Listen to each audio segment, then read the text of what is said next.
Hello नमस्कार दर्शकों, झनक सीरियल में आप सभी का स्वागत है। आज के एपिसोड में जहाँ पे हम देख रहे होते हैं कि यहाँ पे पुलिस इकट्ठा हुई रहती है, जहाँ पे झनक पुलिस को बताती है कि वह मंदिर ही ले गया होगा और कहीं नहीं लेके गया होगा।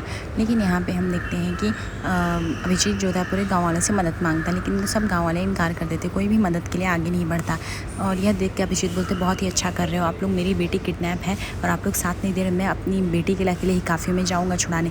तभी यहाँ पर उसके भाई बोलते कोई भी नहीं आएगा क्योंकि सब लोग उससे डरते हैं, आपको अपनी मदद खुद करनी पड़ेगी। ये सुनकर अभिजीत का गुस्सा बढ़ जाता है, बोलता ठीक है अगर ये मेरा मामला है तो ठीक है, मत कायरों की तरह बैठे रहो, मैं कोई बुज़दिल इंसान नहीं हूँ जो मैं ऐसे बैठा रहूँगा, तो मैं अपना काम खुद कर लूँगा। मैं खुद जा रहा हूँ अपनी बेटी के लिए काफ़ी और अपनी बेटी को छुड़ा के लाऊंगा। और अम्मी का तुम कपड़ा पैक वैक करती रहो, ठीक है, हम जैसे आएंगे कल के लिए शहर के लिए रवाना हो जाएंगे, हम एक दिन भी यहाँ नहीं रहेंगे।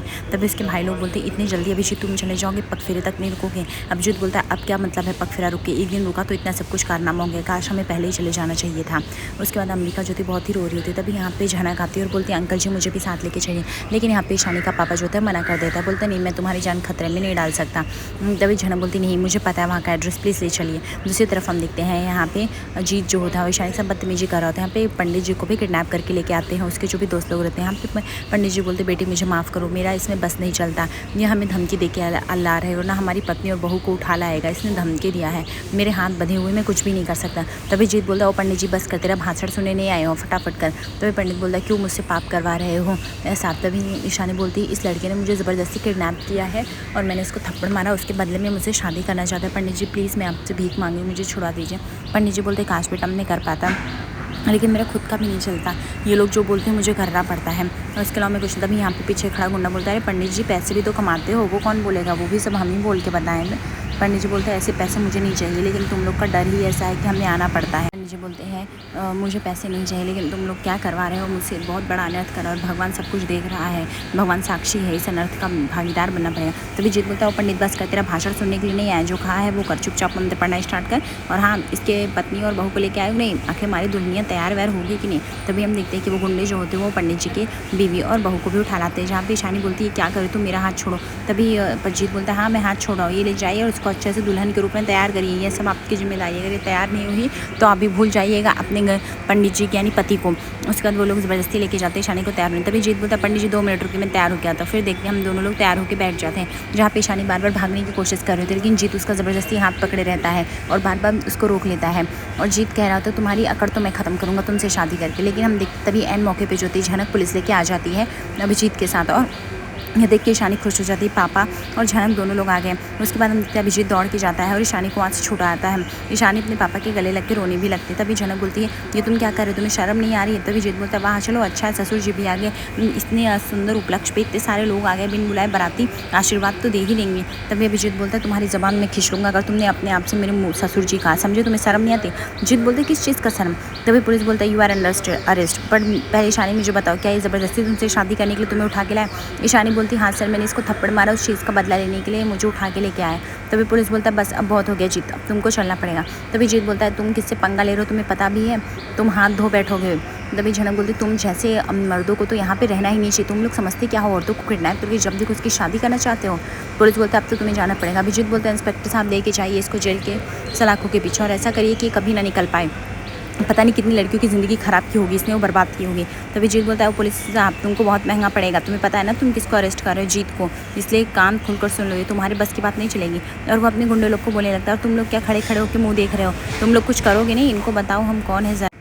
तभी यहाँ पे झनक बोलती है हम तुमसे डरते नहीं। अभिजीत बोलता है कि इंस्पेक्टर साहब जल्द से जल्द इसको अरेस्ट कीजिए। तभी यहाँ पे जीत धमकी देता है, बोलता है मैं तुम लोगों को किसी को नहीं छोड़ूंगा, तुम लोग को पता नहीं किससे पंगा ले रहे हो, तुम्हारा जीना और मरना हराम हो जाएगा। तभी झनक बोलती है हम डरते नहीं हैं अंकल जी, आप इसको बोल दीजिए हम यहाँ पे आए हैं और तुमसे लड़ने के लिए, तुम्हें क्या लगता है हम औरतें तो तुम कुछ भी कर सकते हो?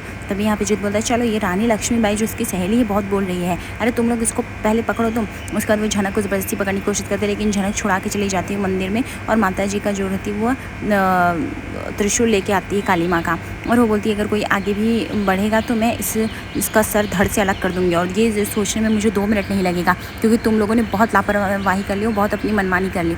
अब और नहीं सहूँगी मैं पुलिस से भी नहीं डरूँगी, तुमको तुम्हारा शरीर जो है ना मरा हुआ पड़ेगा, एक एक करके जो आगे आएगा ना सबको मार डालूंगी मैं, समझ लूँ।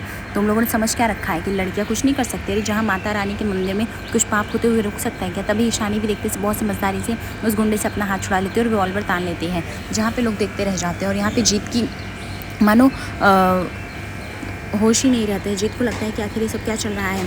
जीत काबू खो बैठता है। उधर पुलिस भी पीछे बंदूक ताने रहती है, और यहाँ झनक और ईशानी भी, जहाँ पे जीत को समझ में नहीं आता कि वो क्या करे, और अचानक उसको घुटने टेकने ही पड़ता है। अभी यहाँ पे झनक बोलती है तुम लोगों ने जो किया कर लिया, अभी मुझे क्या लगता, तुमको क्या लगता है तो औरतें कुछ कर नहीं सकती, लेकिन आज से मिसाल बनेगी कि औरतें बहुत कुछ कर सकते हो। तुमने बहुत मनमानी कर ली, अब तुम जेल के पीछे जाओगे और तुम्हें हमेशा याद रहेगा। उसके बाद जीत को पुलिस लेके जाती है।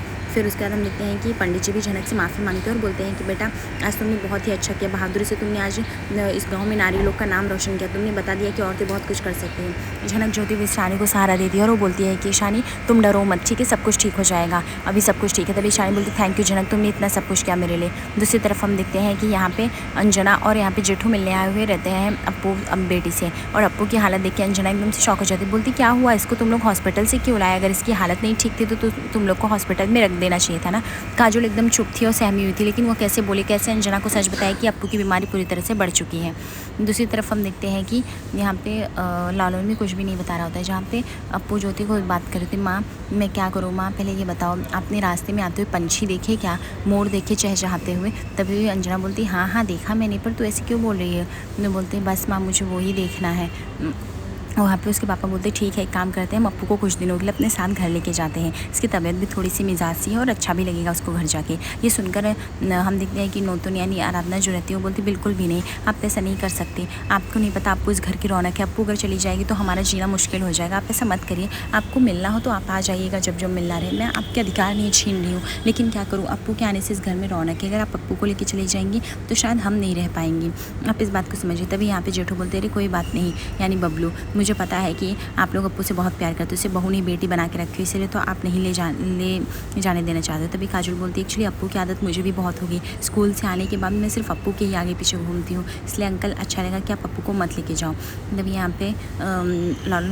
पे अंजना लालन से पूछते कोई घबराने वाली बात तो नहीं है? तभी लालन बोलता नहीं, पर मैं चाहता हूँ मैं अप्पू मेरे से दूर नहीं जाए, जितना भी दिन रहो मैं अप्पू मेरे साथ रहे, क्योंकि मैं उसके बिना एक पल नहीं गुजारना चाहता हूँ। अब अप्पू उनके पास ज़्यादा टाइम नहीं। मैं सुनकर अंजना शौक हो जाती, बोलती तुम कहना क्या चाहती हो, मतलब अप्पू को कोई बीमारी फिर से तो नहीं हो गई ना? दूसरी तरफ जैसे ही झनक घर में प्रवेश करती तभी यहाँ पे कंका आ जाती है और उसे जलील करना शुरू कर देती है। बोलती वाह मैडम साहब वाह, चलिए आई पूरी रात पता नहीं कहाँ बिता के किसके यहाँ पे बिता के आ रही है, और कोई सवाल जवाब नहीं करेगा, इसके लिए क्या गाँव के कायदे कानून बदल जाएंगे? क्यों परासर तू नहीं पूछेगा?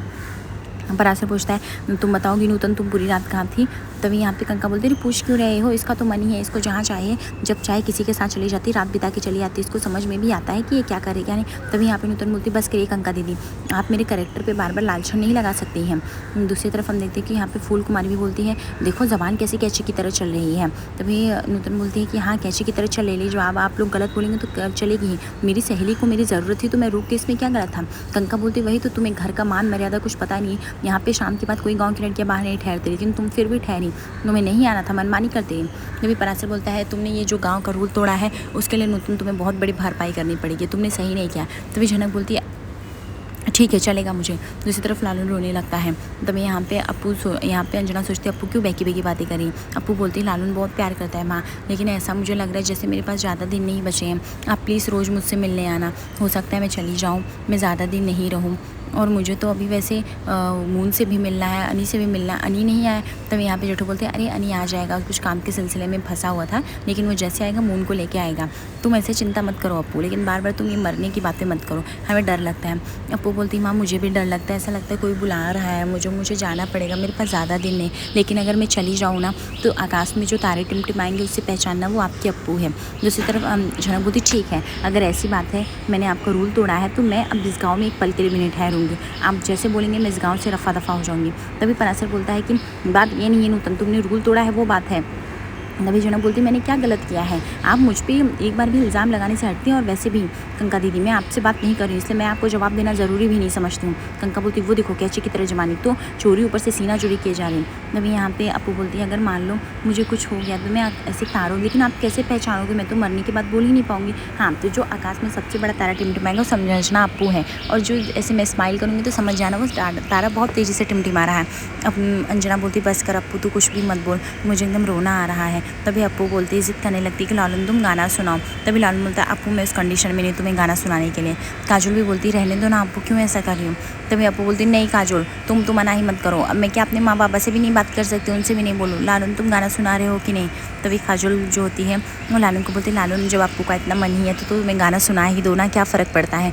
लालन बोलता है ठीक है मैं सुनाता हूँ गाना। उसके बाद लालन जो होता है गाना गाने शुरू जैसे ही करता है वैसे जान तेज़ी से सब लोग रोने लगते हैं। अप्पू उधर रोने लगती है, अंजना उधर रोने लगती है, क्योंकि अंजना को भी कहीं ना कहीं शक बढ़ जाता है कि लगता है अप्पू की तबीयत बहुत ख़राब हो रही है, इसीलिए तो लालन ने ऐसा करा है। लेकिन यहाँ पे काजोल जो थी इशारे से लालन को चुप करा रही होती कि मुँह से एक शब्द मत बोलना कि क्या हुआ है क्या नहीं, क्योंकि हम अंकल आंटी को उसे नहीं बता सकते। दूसरी तरफ यहाँ पे फूल कुमारी बोलती है और हाँ कंका तुम कब से इल्ज़ाम लगाती चली जा रहे हो, चुप रहो पहले उसका तो सुन लो, कोई भी नूतन क्या कहना चाहती है, वो बेचारी क्या कहती है कोई सुनता ही नहीं है। और परासर तू तो सुन ले अपनी बीवी की बात, तू भी नहीं सुन रहा है। तभी यहाँ पे झनक बोलती है आप लोग मेरी साइड लेने के रहने दीजिए, आप लोग मेरी साइड क्यों ले रहे हैं, इसलिए क्योंकि मैं इस गाँव से चली जाऊँगी, उसकी चिंता मत करिए। अगर मैं इस गाँव से जाऊँगी तो मैं अपनी मर्ज़ी से जाऊँगी, क्योंकि मैंने गलत किया है, मैंने यहाँ का रूल रेगुलेशन तोड़ा है इसलिए जाऊँगी।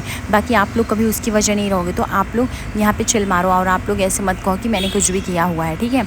और परासर आपने मेरे लिए बहुत कुछ किया है, लेकिन आज आपने ये सवाल पूछकर बहुत गलत कर दिया है, मैं अब इस गाँव में नहीं रुक सकती। तभी यहाँ पे कंका बोलती जब नहीं रुक सकती तो चली जाओ ना, बार बार चल जाऊँगी क्या कह रही हो। तभी झनक बोलती मैं चली ही जाऊँगी, मैं अब यहाँ रुकना भी नहीं चाहती हूँ, इस गाँव में मेरा है ही कौन। अगर किसी की भलाई करना आप लोग कंसिडर करते हो कि वह एक अपराध है तो ठीक है, वो अपराध ही सही। तभी यहाँ पे परासर बोलता है कंका तो चुप रहे, पहले मैं बात कर रहा हूँ ना। ठीक है नूतन मैं तुम्हारी बात को नहीं समझा, लेकिन मुझे एक बार बताओगी तो।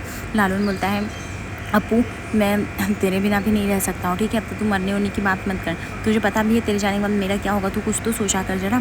तभी यहाँ पे जेठू जो होते हैं वो लालू को इशारा करके बुलाते हैं और पूछने के लिए कि क्या बात है। जहाँ पे अंजना का दिल बैठा जा रहा होता है, क्योंकि अपू इस तरह से बातें कभी नहीं कर रही थी। अब अंजना को शक हो जाता है पूरी तरह से। नूतन बोलती है कि अंजना जी आप अपनी बेटी को संभालो, उसका अपू को बहुत अच्छा लग रहा है ना, कुछ खा पी भी नहीं रही है। दूसरी तरफ यहाँ पे जैसे ही जेठू पूछते हैं लालन से कि क्या बात है बेटा बताओगी, तो मैं ऐसी बहकी बातें आपको कभी नहीं करती है।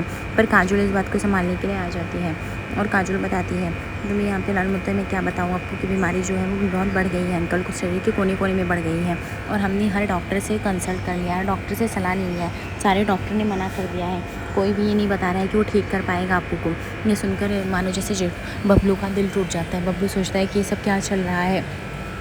बबलू बोलता है ये कभी नहीं हो सकता है, ऐसे क्या बोल रहे हो। तभी यहाँ पे लालू बोलता है मैंने बहुत कोशिश किया है बाबा, लेकिन मैं नहीं कर पाऊँगा। ये सुनकर जेठू एकदम बौखला के रोने लगते, लेकिन लालू उन्हें संभालता है, बोलता है हमें हिम्मत से काम लेनी पड़ेगी, अप्पू के जितने दिन उतने अच्छे करने पड़ेंगे, अप्पू के बिना तो मैं भी नहीं रह सकता, आपकी बेटी है ही इतनी प्यारी। तभी झनक बोलती नहीं परासर अब आपको सच जाने का कोई हक नहीं है, अब किसी को सच जाने का कोई हक नहीं है, अब मुझे जाना है और अब यही मेरी सज़ा है। तभी यहाँ पे फूल कुमारी बोलती लेकिन तुम नूतन जाओगी कहाँ और कैसे रहोगे, तुम कंका की बात को छोड़ो, उसको इग्नोर करो। तभी यहाँ पे कंका बोलती तुम लोग शांत रहो, तुम लोग इससे सवाल नहीं कर सकते, अगर मैं सवाल करूँ तो मुझे चुप कराने पे आए हो। और हाँ वो मैडम जी बहुत हो गया अच्छाई बनने का नाटक, कभी कोई बेटी लेके आती हो, फिर वो सहरी बाबू की एंट्री होती है और सहरी बाबू के बाद अब फिर बोलती हो कि कोई तुम्हारा पति नहीं, परासर की शादी झूठी है, फिर सहेली को बुलाती हो। आज तक तो तुम्हारी सहेली कभी कहीं पैदा नहीं हुई, अचानक से सहेली बनती है, मुसीबत में चली जाती हो, तुम बताने चली जाती हो, ये सब तो हमसे झूठी कहानी नहीं सही जाएगी। अब तुम फटाफट यहाँ से कल्टी मार लो। आज रात के एपिसोड में हम देखेंगे दर्शकों जहाँ पे झनक को वोमिटिंग होने लगती है, जहाँ पे कंका को शक होता है झनक की प्रेगनेंसी के बारे में और वो बोलती है कि तुम्हारी पत्नी जो है प्रेग्नेंट है और परासर तुम बाप बनने वाले। सुन के परासर शॉक हो जाता है, बोलता है रुको मैं शहरी बाबू को कॉल लगाता हूँ। देखते हैं आगे एपिसोड पे से क्या होगा। लाइक और सब्सक्राइब करिए, धन्यवाद।